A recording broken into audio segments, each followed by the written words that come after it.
vidéo boobu rey na ma jili xamal ni boo may suivre vidéo bi jot naa ci retaan naa ci ba bëgg a dee donc yéen ñun ak yéen ñoo far mais Côte d'Ivoire laa bëgg ñu dem rapidement laata ñu dem France Côte d'Ivoire wax ci li nga xamante ni moom moo di candidature Tidiane Thiam am na nag ñu ne alerté woon nga ci loo ci waxoon.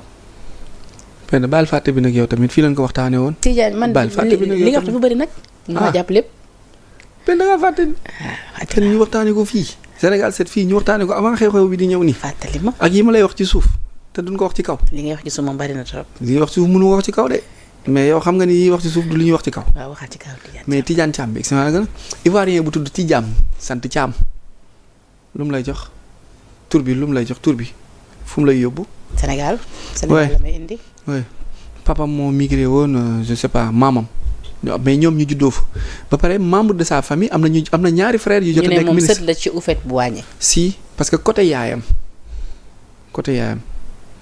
bu jigéen sët la ci Houphouët-Boigny ay frères am occupé nañ ay postes de responsabilité au sein du gouvernement ak ay sœurs am au sein du gouvernement ivoirien mais looloo taaloon Côte d'Ivoire l'ivoirité moom la ñuy wax l'ivoirité de Alassane Dramane Ouattara xam nga tur boobu ça sonne burkinabé ñu coow guerre rayante mais finalement Ouattara s'impose par le biais de la France ñu jàpp Gbagbo deful dara yóbbu ko CPI tëj ko après ñu relaxé ko maintenant même phénomène boobu la ñuy bañ s'ils font pas attention la Côte d'Ivoire va revivre les événements qu'il avait vécu avec Ouattara et Gbagbo parce que le successeur légitime et le candidat de la France s'appelle Tidiane Thiam waaw il est le candidat de la France. Il est le successeur digne d'Alassane Dramane Ouattara. Maintenant, les Ivoiriens ne veulent pas refaire les mêmes erreurs parce qu'ils savent que Gbagbo était le candidat idéal. Mais moom ñu ne dañ ko dindi ci fichier bi. Si, mais ça peut créer des bruits. Ça peut créer des bruits, ça peut faire des tollés. C'est pas encore plausible demaguñu ci fin wu élection yi demaguñu ci liste officielle yi. Du jour au moment des populations ivoiriennes mën nañ jug et se lever et dire que Tidiane sera candidat ou l'élection ne fera pas. Et là, bu ñu fa yeggee qu'est-ce qui va se passer si Ouattara meurt entre-temps on touche du bois on souhaite pas si Ouattara meurt entre-temps et c'est lui qui est le candidat de la France en quelque sorte le digne successeur du projet Franc-Afrique qui maintient CEDEAO qui maintient l'Afrique et la France sur le cordon ombilical là qui les lie donc c'est quelque chose de très sérieux qui se signale que si on fait pas trop attention à ce problème on va du jour au lendemain vivre la même situation que l'Afrique vivait autant waaw te Côte d'Ivoire jamono ji armement ak terrorisme bi yëpp foofu lañ koy alimenter donc si la guerre brûle les armes sont là-bas ça va répercuter sur toute l'Afrique de l'Ouest nuyuwaat internet yi nga xamante ni ñoo scotché wu sur Sénégal Sénégal 7 TV les Badara Mbaye FDP 221 Bara Diop Ablaye Thiaw Dame Ndaw yéen ñëpp gis nañ seen i commentaire Ablaye Thiaw Badara Ndiaye Assane Ñing technique booy bu baax bi Mara Sarr yéen ñëpp en tout cas François Bass Aliou Touré yéen ñëpp gis nañ seen i commentaire intérêt bi ngeen am ci li nga xamante ni moom moo di programme yu Sénégal 7 TV Mansour Dramé également Ahmed Ndaw Massamba Faye ñaa doomu réew mi Ibrahima Traoré ñaa Kandji yéen ñëpp ñu ngi leen di nuyu Fallou Diouf également Papis Diatta Mor Diop Mohamed Diallo commentaire yi bëri na ñu ngi leen di sant bu baax ci kóolute ngeen am ànd ci ak programme yu Sénégal 7 TV Sané Boubi également Fallou Diouf Mala Diallo Mohamed Ndiaye Moma Fall Pape Mor Gueye France laa bëgg nag ñu dugg rapidement France nag xam nga ni coowal islamophobie moo fa am ginnaaw ba ñu fekkee ci ab jàkk ab malien bu nga xamante ni dañ ko faat te ki ko faat itam bi mu koy faat dafa filmer li nga xamante ni moom moo di scène bi gis nañ nag Emmanuel Macron def na ci ab tweet nee na nag lu ni mel moom deesu koy toléré ci France ginnaaw ba mu masawoo li nga xamante ni moom moo di famille malien boobu ñu faat manifestation yi tamit mu ngi fay wulee ñaay. Bon, la France est sous un virage bu nga xamante ni pour le moment ça n'arrange personne même les Français ça les arrange pas parce que en résumé pour le cas de la France il faut être très soft et très résumé. En fait le problème de Macron et de la France c'est juste éveiller, créer, mettre en place des problèmes. À quelle fin? Voilà. À quelle fin? Juste alimenter et continuer à alimenter la guerre russo-ukrainienne. Parce que stabilité n'arrange pas Macron.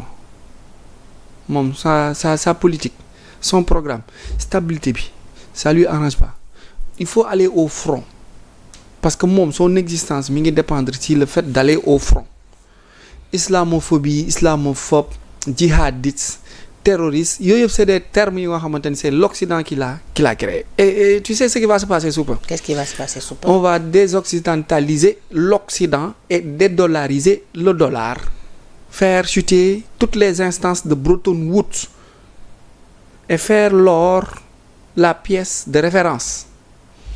Donc du coup l'option c'est de mettre du bruit pour endormir la population à ce que ñu bañ a xam réellement ce qui se passe dans le monde. Point barre, il y a rien du tout.